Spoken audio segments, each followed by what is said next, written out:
Hello students, welcome again दोस्तों। एक बार फिर से आप सभी का स्वागत। कैसे हैं दोस्तों? अच्छे होंगे। तो लेट्स सी आज अपन क्या पढ़ने जा रहे हैं। आज अपन पढ़ने जा रहे हैं बहुत ही प्यारा टॉपिक। इसके क्वेश्चन भी काफी आ जाते हैं कई बार। तो दोस्तों ये कंसेप्ट भी अपन को सीखना है। इस कंसेप्ट में क्या बोला गया? Exactly one root is zero. चलो ये तो रिजल्ट लिख दिया मैंने पहले ही। Exactly one root is zero. अगर एक रूट जीरो हो जाए, ठीक एक रूट, एक से ज्यादा ना एक से कम, exactly one root is zero, then what happen? तब क्या होगा इस क्वाड्रेटिक इक्वेशन के साथ? तो दोस्तों क्वाड्रेटिक इक्वेशन के साथ क्या होगा, चलो देखते हैं। अगर exactly one root zero है, दो चीजों पे फोकस करेंगे, sum of roots, product of roots. Sum of roots पे क्या इफेक्ट पड़ेगा भाई? कोई इफेक्ट नहीं पड़ेगा, पता ही नहीं चलेगा, कुछ ना कुछ वैल्यू होगी, क्योंकि एक रूट जीरो है, एक रूट जीरो नहीं है। एग्जैक्ट वन रूट जीरो है, इसका मतलब दूसरा रूट जीरो नहीं है, तो कुछ ना कुछ इफेक्ट पड़ेगा। तो मैं ज्यादा उस पर फोकस नहीं कर रहा। तो मैं फोकस किस पे कर रहा हूं? मैं फोकस किस पे कर रहा हूं? प्रोडक्ट ऑफ रूट्स पे। प्रोडक्ट ऑफ रूट्स क्या होता है? प्रोडक्ट ऑफ रूट्स होता है सी अपॉन ए, और इसकी वैल्यू क्या आएगी? सी अपॉन ए की जीरो। ऐसा क्यों? सी अपॉन ए जीरो क्यों आया? क्योंकि आपका एक रूट्स जीरो है और दूसरा रूट जीरो नहीं है, तो दोनों का प्रोडक्ट क्या होगा बच्चों? जीरो होगा। एक रूट जीरो, एक जीरो नहीं है, तो प्रोडक्ट जीरो होगा। जीरो हो गया तो यहां से रिजल्ट निकला c is equal to zero. A को उधर ले गए। कहने का मतलब यह हुआ कि जब एक root exact one root zero है तो c की वैल्यू क्या आने वाली है? जीरो आने वाली है। जब एग्जैक्ट वन रूट जीरो है तो c की वैल्यू क्या आने वाली है? जीरो आने वाली है बच्चों। तो c हो गया मेरा जीरो। आप कहेंगे ठीक सर, तो जब भी किसी भी क्वेश्चन में कंडीशन आए कि exact one root is zero, then आपको क्या करना है? c को जीरो कर लेना है, और जो रिजल्ट आता है वही आंसर होगा। आप कहेंगे सर थोड़ा और एक्सप्लेन कीजिए। चलो एक्सप्लेनेशन करते हैं, थोड़ा और एक्सप्लेनेशन करते हैं इसका। चलो और एक्सप्लेनेशन करते हैं तो ध्यान से देखना। c को जीरो कर दो एक बार, जैसा रिजल्ट आया तो आपके पास ax square plus B x is equal to zero आ गया। x को कॉमन लिया, then ax plus B is equal to zero आ गया। डियर स्टूडेंट्स, यहां से रिजल्ट आया x is equal to zero and minus B upon A. ये टू रूट्स मुझे मिलेंगे क्योंकि x को जीरो के इक्वेट किया, इसको जीरो के इक्वेट किया, माइनस बी अपॉन ए। आपकी पिक्चर क्लियर? आप कहेंगे जय जय गुरुदेव, मजा आ गया। ये दो रूट्स आए भैया, तो एक रूट तो जीरो होगा, दूसरा रूट जीरो नहीं होगा। पिक्चर क्लियर आपकी? एक रूट जीरो होगा, दूसरा जीरो नहीं होगा। तो बिल्कुल c is equal to zero करने पे आप देख पा रहे हैं कि एक रूट जीरो हो जाता है, दूसरा जीरो नहीं होता। तो कंडीशन क्या निकली? जब एग्जैक्टली वन रूट जीरो हो तो c को जीरो कर दो और आंसर निकाल लो। मैं एक बहुत ही प्यारा सा क्वेश्चन करके बताऊंगा लास्ट में, सारा कंसेप्ट बताने के बाद। चलो नेक्स्ट पे मूव करते हैं। नेक्स्ट कंडीशन ये आती है कि बोथ रूट्स आर जीरो। जब दोनों ही रूट्स जीरो हो तब ए बी सी पे कोफिशिएंट पे क्या इफेक्ट पड़ने वाला है बच्चों? क्या इफेक्ट पड़ने वाला है? चलो चेक करते हैं। तो both roots are zero, both roots are zero, both roots are zero. तो देखिए प्यारे बच्चों, जब दोनों रूट्स जीरो होते हैं तो क्या इफेक्ट पड़ने वाला है? ए एक्स स्क्वायर प्लस वो था सम ऑफ रूट्स, देख लेते हैं। एस को सम से, बी को प्रोडक्ट से। दोनों रूट्स जीरो है तो उनका सम भी क्या होगा? जीरो होगा, यानी माइनस बी अपॉन ए जीरो होगा, और प्रोडक्ट भी जीरो होगा, सी अपॉन ए जीरो होगा। थोड़ा सा सोचें, दोनों रूट जीरो है तो उनका सम करोगे तो भी जीरो मिलना है, दोनों रूट जीरो है उनका प्रोडक्ट करोगे तो भी जीरो मिलना है। आगे बढ़ो, तो रिजल्ट क्या मिलेगा? यहां से b इज इक्वल टू, यहां से रिजल्ट मिला मुझे b is equal to zero, and यहां से रिजल्ट मिला मुझे c is equal to zero. ये दो रिजल्ट मुझे मिलते हैं प्यारे बच्चों। क्या क्या? b भी जीरो है एंड c भी जीरो है। आप कहेंगे जय जय गुरुदेव, बिल्कुल समझ में आ गया। आगे बढ़ो, तो भैया सीधा सीधा कंसेप्ट निकला कि b c जीरो हो जाए तब दोनों रूट्स जीरो होंगे। आप कहेंगे सर चेक करके बताओ। लो b को और c को जीरो कर दो, क्या बचेगा? a x square is equal to zero. तो यहां से आपको रिजल्ट क्या मिला? x के दो रूट्स होंगे क्या? Zero and zero. भैया रूट्स और सॉल्यूशन में डिफरेंस क्लियर रखना, रूट्स हमेशा क्वाड्रेटिक के 2 होंगे चाहे वो सेम ही क्यों ना हो, पर सॉल्यूशन 1 गिना जाएगा।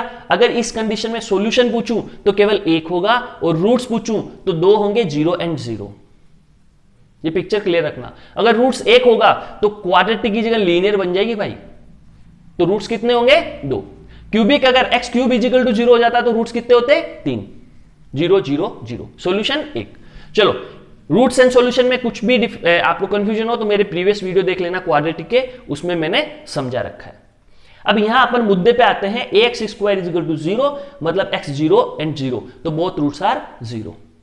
तो जब आपको कंडीशन मिले कि बोथ रूट्स आर 0 तो आपको b और c को 0 कर देना है बच्चों, तो आपके दोनों रूट्स क्या हो जाएंगे 0 हो जाएंगे। Picture clear?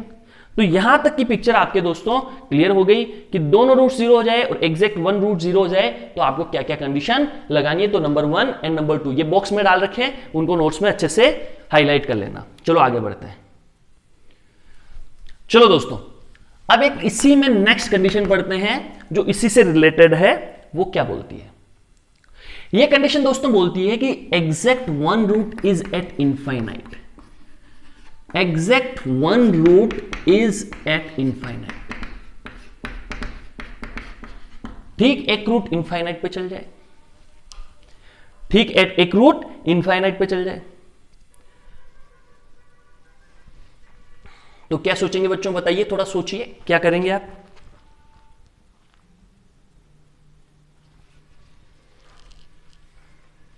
चलो कुछ सोचने में नहीं आ रहा, चलो मैं बताता हूं। तो एक प्यारी सी चीज इससे पहले मैं आपको बताना चाहूंगा।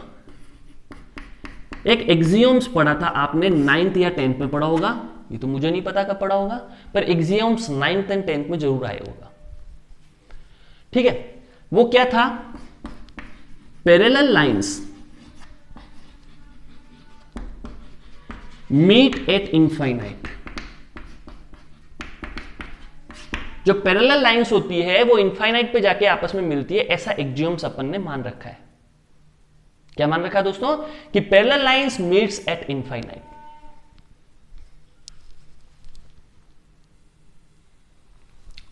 आप कहेंगे ठीक है सर हमें तो कुछ पता नहीं चल रहा, आप बताइए।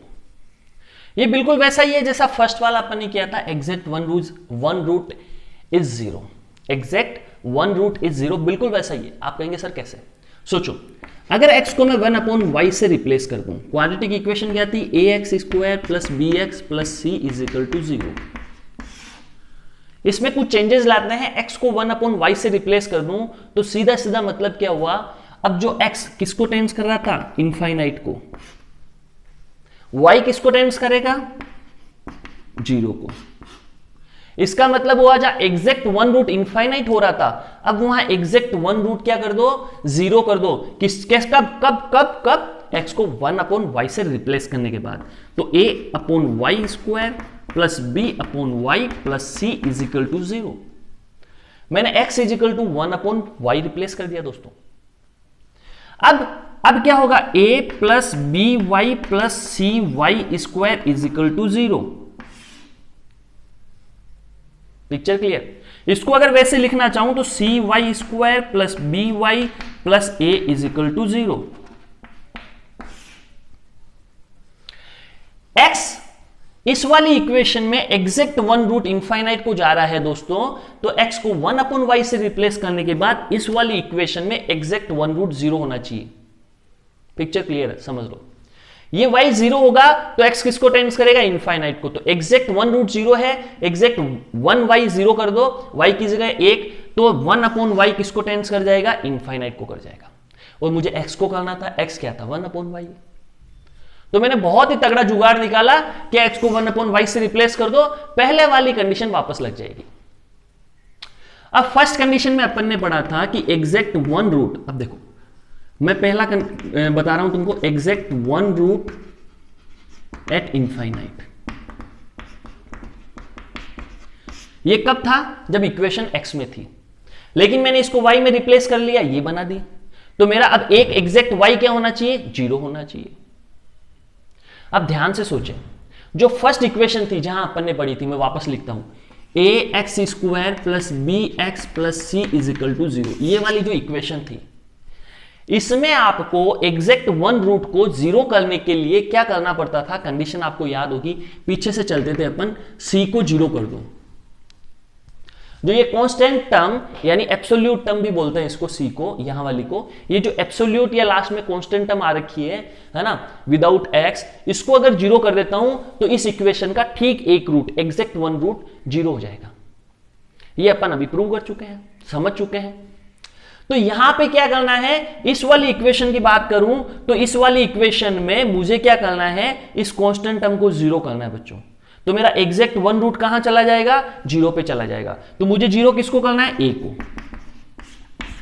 आप समझना, बात को घुमा रहा हूं मैं, चलो फिर समझाता हूं। चलो देखो भैया, इस वाली इक्वेशन में अपन ने पढ़ा था कि एग्जैक्ट वन रूट जीरो कब होगा, तो ये जो कांस्टेंट टर्म थी सी था, ये एब्सोल्यूट वैल्यू थी, एब्सोल्यूट टर्म थी, ये जीरो कर दो, है ना, ये सी को जीरो कर दो आप, तो क्या होगा, एग्जैक्ट वन रूट जीरो हो जाएगा। अब मुझे करना है एग्जैक्ट वन रूट इनफाइनाइट, किसमें, इसमें, तो इसमें क्या होगा, एग्जैक्ट वन रूट जीरो कर दो, तो ये वाली इनफाइनाइट पहुंच जाएगी। तो इसमें जीरो कब होगा, तो कंडीशन तो यही लगनी है, इस कंडीशन में ये जो कांस्टेंट वाली टर्म्स थी इसको जीरो करना था। तो मैंने क्या किया, ए को जीरो कर दिया। तो थोड़ा घूम के चल रहे हैं कि अपन को करना एग्जैक्ट वन रूट इनफाइनाइट है, पर अपन कहां पहुंच रहे हैं, जीरो पे, क्योंकि मुझे x इजिकल टू 1/y से रिप्लेस कर चुका हूं। सेकेंड कंडीशन इसी में, बोथ रूट्स एट इनफाइनाइट, दोनों रूट्स को इनफाइनाइट पहुंचा दे तो क्या होगा, अगर दोनों रूट्स को इनफाइनाइट पहुंचा दूं बच्चों, तो मुझे क्या करना पड़ेगा, इस वाली इक्वेशन में both roots should be zero. अगर इस इक्वेशन में मैं दोनों रूट्स को जीरो कर दूं तो मेरा क्या होगा, इस इक्वेशन में दोनों रूट्स इनफाइनाइट पे पहुंच जाएंगे। तो इसमें दोनों रूट्स को जीरो कैसे करूंगा, देखो दोनों रूट्स को जीरो करने की कंडीशन क्या थी, इसी में अपन ने दोनों रूट्स जीरो कब होते थे, जब b और c जीरो हो जाए, तो दोनों रूट्स जीरो होते थे। अब मुझे इसमें दोनों रूट्स इनफाइनाइट करना है, मतलब इसमें दोनों रूट्स को जीरो करना है, मतलब पीछे से चलना है a और b, ये दोनों उठाए और इनको क्या कर दूं, जीरो कर दूं, तो a और b is equal to zero. अब मेरे क्या हुए, both roots at infinite, both roots at infinite. Picture clear दोस्तों, पिक्चर क्लियर। तो चलो आगे बढ़ते हैं। अब ये समझ तो गए आप कि कंडीशन क्या आई, कैसे आई, और थोड़ा फील नहीं आता कि यार दोनों रूट्स किसी क्वाड्रेटिक के इनफाइनाइट कैसे हो सकते हैं, मतलब ये कैसे, मतलब सर ये तो समझाओ कि ये तो हमको समझ में आ गया। चलो मैं पहले कुछ चीजें समझा देता हूं, फिर और समझते हैं, इनको नोट डाउन कर लो आप, कुछ प्यार भरी बातें और बताता हूं, है ना, फिर सारा कंसेप्ट और क्लियर करते हैं आगे। तो देखो सबसे पहले तो अपन ने रिजल्ट क्या निकाले वो समझते हैं। Exact one root zero, exact one root क्या करना है, जीरो, तो पीछे से स्टार्ट होते हैं सी से, c is equal to zero. अपने पास इक्वेशन अगर ये है ax² plus bx plus c is equal to zero, ये वाली इक्वेशन है, तो एग्जैक्ट वन रूट को जीरो करोगे तो सी जीरो, बोथ रूट को जीरो करना है तो b और c दोनों जीरो। अपन बैक साइड से चल रहे हैं, ये इक्वेशन में a b c चलते हैं, तो पीछे से स्टार्ट हो जाओ, c को जीरो करने पे exact one root zero, b और c बोथ दोनों को जीरो करने पे बोथ रूट्स आर जीरो। अब एग्जैक्ट वन रूट इनफाइनाइट पहुंचाना है, तो इनफाइनाइट में है ना, स्टार्ट से स्टार्ट कर दो आप, a b c है ना, स्टार्ट से जीरो करना स्टार्ट कर दो। जैसे इसको जीरो किया तो a is equal to zero, फिर बोथ रूट्स आर इनफाइनाइट या बोथ रूट्स एट इनफाइनाइट, दोनों रूट्स इनफाइनाइट पे चल जाए। तो जैसे इसमें पीछे से स्टार्ट हुए थे, इसमें क्या करा, पीछे से दो लिए कोफिशिएंट, यहां स्टार्ट से दो कोफिशिएंट ले लो, a और b is equal to zero. तो केवल ये तो रट्टाफिकेशन वाली बात है, रट्टा मारने के लिए, समझाने के लिए, मैंने तुमको याद करवाने के लिए कंसेप्ट बता रहा हूं, बाकी एक्सप्लेनेशन बाद में दूंगा। तो एग्जैक्ट वन रूट जीरो करा तो उल्टा स्टार्ट हो जाएंगे, उल्टा उल्टा उल्टा, सी को जीरो कर दो, बोथ रूट जीरो करना है, बी और सी को जीरो कर दो। एग्जैक्ट वन रूट इनफाइनाइट करना है, स्टार्ट से स्टार्ट करके ए को जीरो कर दो। बोथ रूट्स इनफाइनाइट करना है, स्टार्ट से दो कोफिशिएंट लेके जीरो कर दो। तो ये तो रट्टाफिकेशन वाली बात होगी कि जीरो करना है तो पीछे से स्टार्ट हो जाओ, इनफाइनाइट करना है तो आगे से हो जाओ। एक को करना है तो एक कोफिशिएंट उठा लो, दो को करना है तो दो उठा लो। Picture clear. तो याद तो आपको ये हो गया, ठीक है, याद आपको ये हो गया। अब आगे की बात बताता हूं, फील दिलाता हूं कि कैसे इनफाइनाइट होता है, ठीक है।